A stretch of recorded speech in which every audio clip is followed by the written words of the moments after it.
Bonsoir à tous, très heureuse de vous retrouver sur Monaco Info en ce premier jour du mois de décembre. Voici les titres qui seront développés dans ce journal.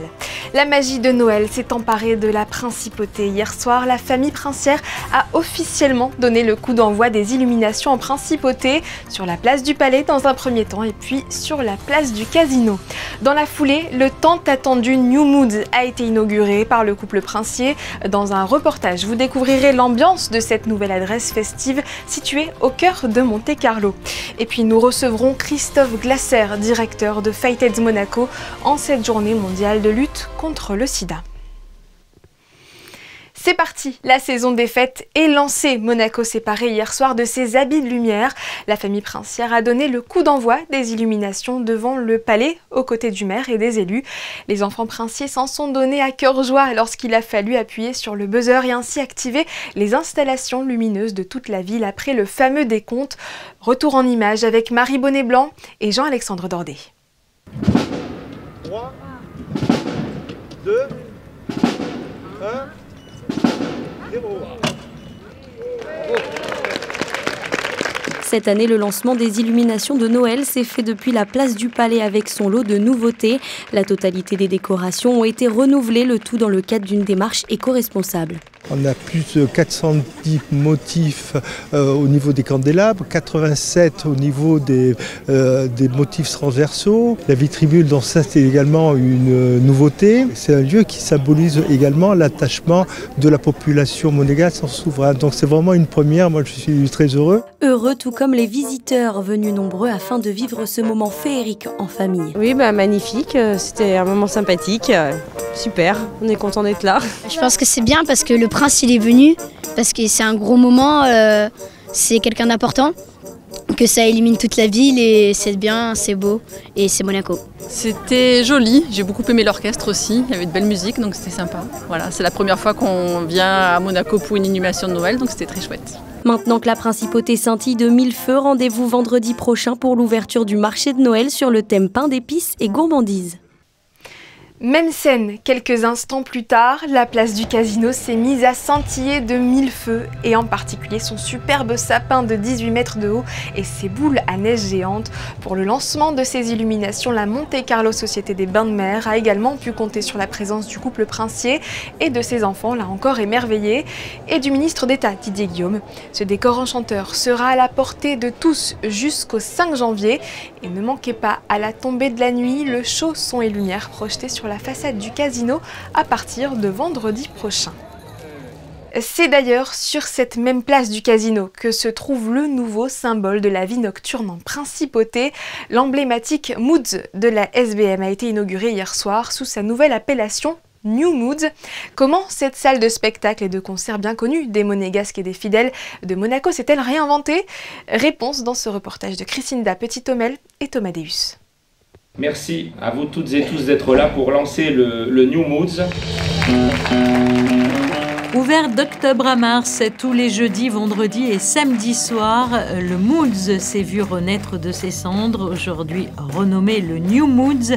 Cet établissement mythique de la SBM présente certes un tout nouvel écrin, mais son ADN a été conservé, un souhait fort du public puisqu'il proposera une programmation très éclectique, composée principalement de tribute bands.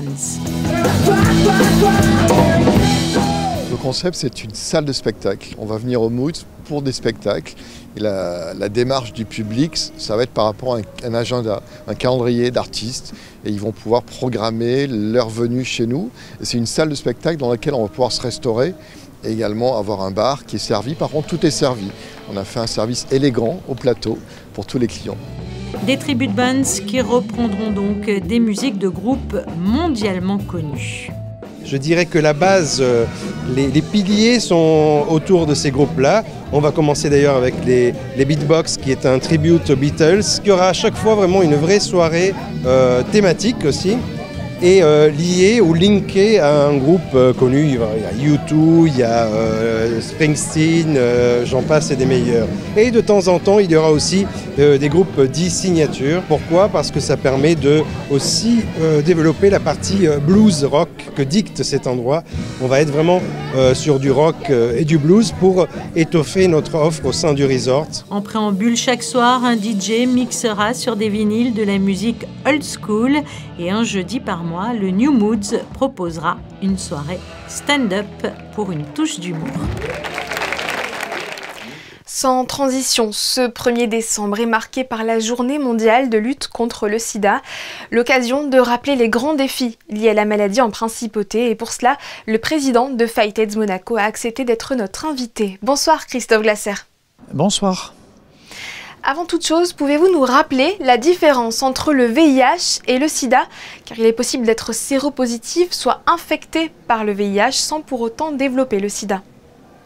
Oui, effectivement, une personne qui est VIH, on peut dire que, pour simplifier, que le virus n'est pas actif. En revanche, par contre, sur le sida, là, on a vraiment le virus qui est actif et donc on va être beaucoup plus vulnérable. De nombreuses personnes séropositives ne sont pas traitées et développent le sida. C'est ce qu'il ressort d'un article publié par Santé publique France, pas plus tard que mardi. Comment l'explique-t-on? On l'explique par souvent le manque de dépistage. Les personnes qui prennent des risques et qui ne prennent pas soin de leur santé. Et c'est pour ça que notamment les événements comme le Test in the City qu'organise Fightheads Monaco sont des moments qui permettent de sensibiliser et notamment sur l'intérêt de se dépister. Le sida est encore diagnostiqué chez plusieurs centaines de personnes par an dans l'Hexagone. A-t-on des chiffres pour Monaco ? Non, pas particulièrement pour Monaco, mais en tout cas on sait qu'au niveau national en France, c'est encore 5000 nouveaux cas chaque année. C'est trop. Et alors que c'est possible en fait de faire vraiment diminuer et d'éteindre complètement le virus. Et ça c'est possible uniquement quand les personnes sont traitées. Et pour être traitées, il faut connaître sa sérologie. On ne peut pas guérir du VIH, mais le traitement permet aujourd'hui une vie quasi normale pour les personnes séropositives, vous le confirmez ? En effet, on ne peut pas aujourd'hui guérir du VIH, mis à part quelques cas très spécifiques sur des greffes de moelle osseuse, mais c'est à la marge. Par contre, aujourd'hui, on peut vivre avec la même expérience de vie que n'importe qui avec le VIH, du moment qu'on est sous traitement, qu'on fait attention à sa santé et que régulièrement on voit son médecin. Et le traitement permet également d'empêcher la transmission à un ou une partenaire. Ça, c'est un des éléments les plus importants, j'ai envie de vous dire. C'est effectivement qu'une personne qui est sous traitement, qui est stabilisée, elle est donc indétectable et elle ne transmet plus. Donc elle peut avoir les rapports sexuels sans forcément se protéger. Et tout l'intérêt, c'est qu'elle ne transmet pas le virus. Et ça fait partie des avancées les plus notables ces dernières années ? Oui, je crois que les deux avancées, c'est le traitement. Des traitements qui aujourd'hui sont en monoprise, journalière. On est sur des traitements beaucoup plus légers qu'avant, mais néanmoins, il ne faut pas normaliser. Ça reste quand même un virus, on reste quand même affaibli sur certaines infections. Et tout l'intérêt justement de connaître sa sérologie et de se faire dépister régulièrement. Est-ce que l'espoir d'éradiquer le VIH d'ici à 2030 est un objectif atteignable selon vous ? En tout cas, on y croit et on y croit pour un monde sans sida. Et comment on continue la lutte aujourd'hui ? Quelles sont les actions de Fightheads 2 décennies après sa création ? Fightheads Monaco, c'est avant tout 3 gros projets qui sont portés par SAS La Princesse Stéphanie, qui est donc présidente de l'association. Ces 3 projets, c'est l'accompagnement des personnes qui vivent avec le VIH sur Monaco. Ensuite à Carpentras, avec un établissement qui reçoit des séjours d'une dizaine de jours et qui permettent aux personnes de se reconstruire, de travailler l'estime de soi. Et enfin, c'est une action à l'international avec 4 pays d'intervention. Et là, on va véritablement faire du soutien aux associations locales. Et tout autour de ça, c'est la sensibilisation avec le Test in the City et puis toujours le partenariat avec l'Éducation nationale sur la prévention des jeunes. Quels sont les projets pour l'association en 2025 ? Fightheads 2025, c'est toujours la stabilité de nos activités, la recherche de donateurs supplémentaires parce que l'association elle vit grâce à la générosité. Et puis après, travailler les partenariats avec de belles associations aussi. Je pense notamment à Écoute Cancer Réconfort, avec qui dernièrement on a organisé un défilé qui a permis cette connexion entre les affiliés de Fightheads Monaco et les bénéficiaires d'Écoute Cancer Réconfort dans un moment qui a été fabuleux et notamment sur le travail de l'estime de soi. Et vous l'avez dit, Fightheads fonctionne grâce à la solidarité. Comment on peut vous aider ? Pour aider Fightheads Monaco, il y a plein de façons différentes. On a tous les intervenants qui offrent que ce soit des moments de bien-être, des moments de créativité, des moments ludiques aux affiliés de l'association. On a quelques bénévoles, mais c'est vrai que ce qu'on a besoin aujourd'hui, c'est de soutien aussi financier. Et pour ça, soit en se connectant sur le site de Fightheads Monaco, ou en passant à l'association, ou en téléphonant directement à notre accueil. Merci beaucoup Christophe Glasser.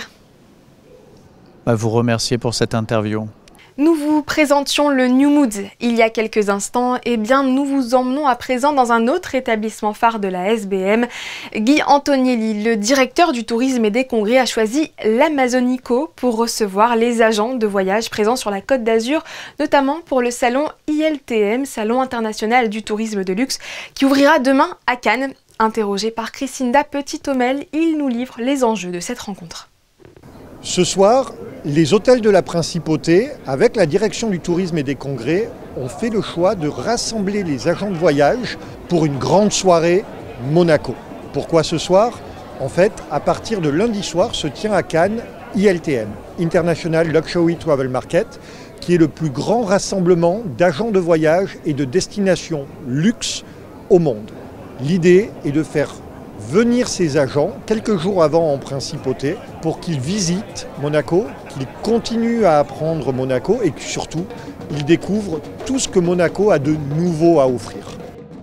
Quelques mots de sport à présent et on commence par le Challenge Prince Albert II. L'événement du week-end a rassemblé sous un soleil radieux les meilleurs rameurs spécialistes de l'aviron de mer dans les eaux monégasques. Le souverain est venu les encourager et a assisté à la remise des prix. En patinage artistique, David Lewton-Brent s'est classé deuxième à la Santa Claus Cup 2024 hier. Malgré quelques petites erreurs sur le programme libre, l'athlète qui performe sous les couleurs monégasques a triomphé en programme court à Budapest, ce qui est encourageant à moins de 2 mois des championnats d'Europe.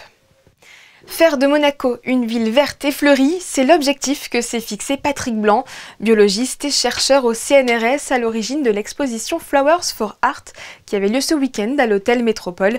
Gaëtan Lebrun a tendu le micro à cet organisateur passionné, je vous propose de l'écouter. Cette approche de cette biologie des basses énergies m'a emmené vers la création des murs végétaux, donc que je fais depuis une quarantaine d'années et que j'ai la chance de faire un peu partout dans le monde. Et c'est vrai qu'une ville verticale comme ça, aussi bien sur l'extérieur que dans tous les recoins étroits, il suffit de choisir les bonnes plantes. Quand vous avez un recoin étroit sans lumière, ce sont des fougères, des mousses qui vont pousser. Quand vous êtes en pleine lumière, ce sont des arbustes à fleurs vives, etc. Donc, c'est l'avantage d'être botaniste, si vous voulez, c'est que vous comprenez tout de suite quelles seront les plantes qui seront les meilleures pour tel endroit. Donc voilà, donc Flowers for Art, là par Elga Piaget, c'est finalement un peu l'occasion de montrer ce que sont les plantes et comment elles peuvent s'adapter à la ville. Ils sont montés sur scène pour la bonne cause. Des amateurs et passionnés de chant ont créé une comédie musicale de toutes pièces qu'ils ont présentée au public du Théâtre des Variétés hier soir. Leur but, récolter des fonds pour soutenir les patients atteints du cancer. Cette belle initiative nous est racontée par Gaëtan Lebrun sur des images de Marie-Ève B. On a touché le ciel.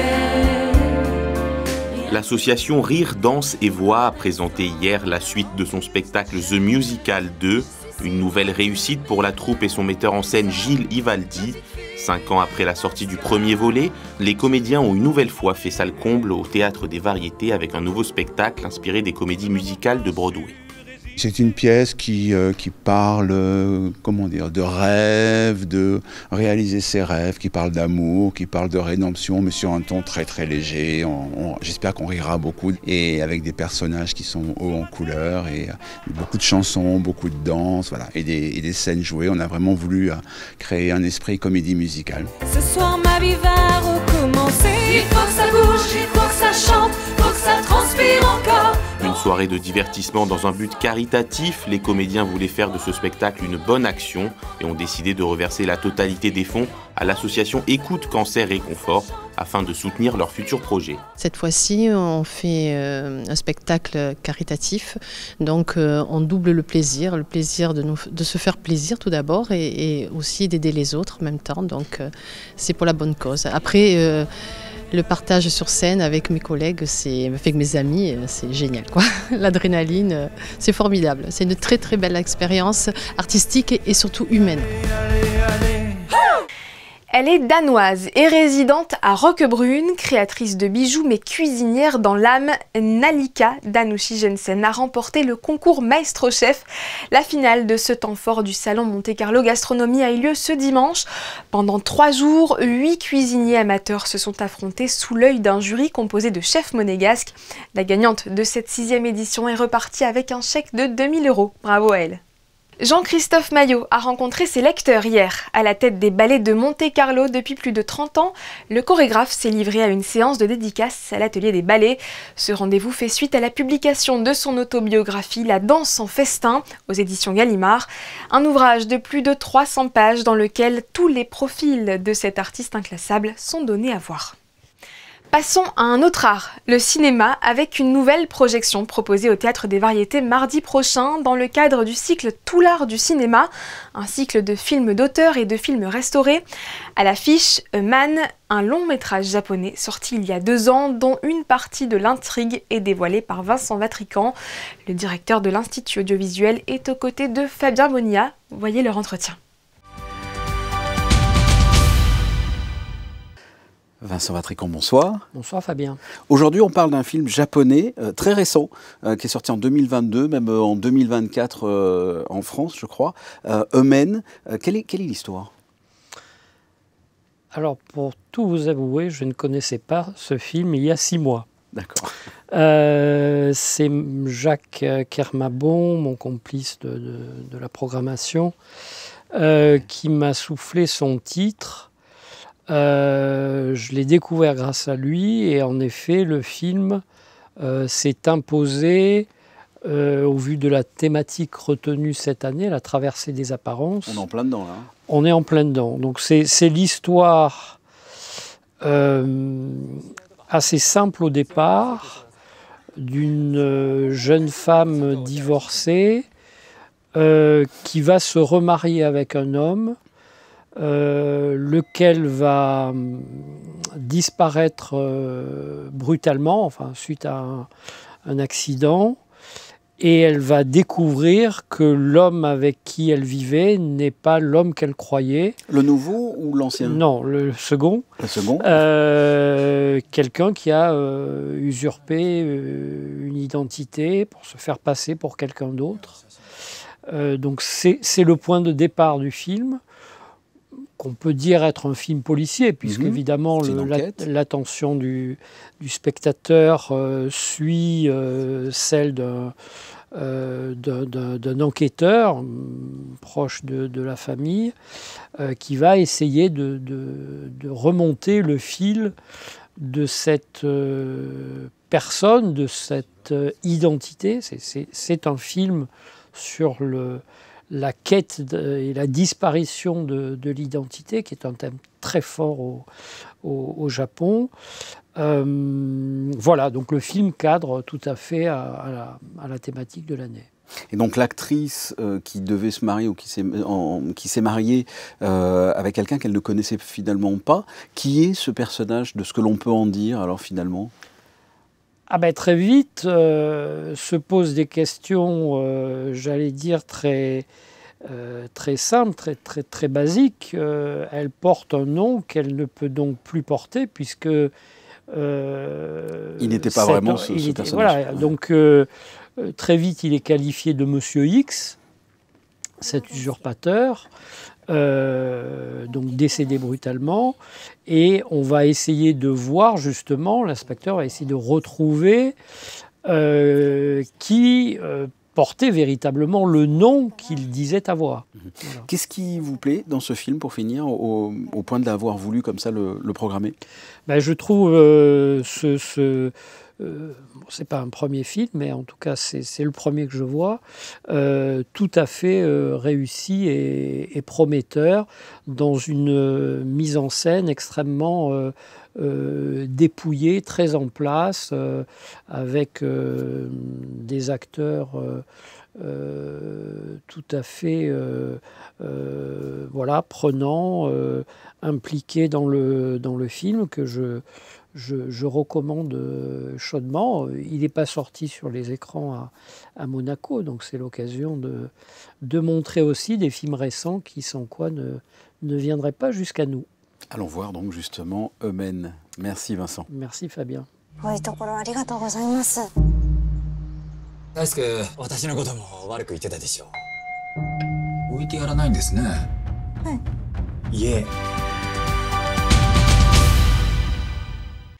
Quel temps fera-t-il demain? Pour le savoir, Marie Bonnet-Blanc nous a rejoint en studio. Bonsoir Marie. Bonsoir Sarah, bonsoir à tous. Eh bien, la semaine, elle commencera sous le soleil. Et oui, demain, le ciel, il sera dégagé. Les températures de leur côté, elles seront douces avec 10 degrés dans la matinée. Et puis dans l'après-midi, il fera jusqu'à 15 degrés. Demain, on souhaitera une très bonne fête à toutes les Vivianes. C'est la fin de cette édition. Merci à tous de l'avoir suivi. Demain, vous retrouverez à la présentation Fabien Bonilla. Et qui dit lundi, dit sortie d'un nouveau podcast Monaco Info. Et oui, c'est cadeau pour bien démarrer la semaine. Geneviève Berthy a convié Armel Roudot-Lafont pour détailler ses missions de directeur des affaires maritimes de Monaco et notamment son implication dans le projet d'extension en mer Mare Terra.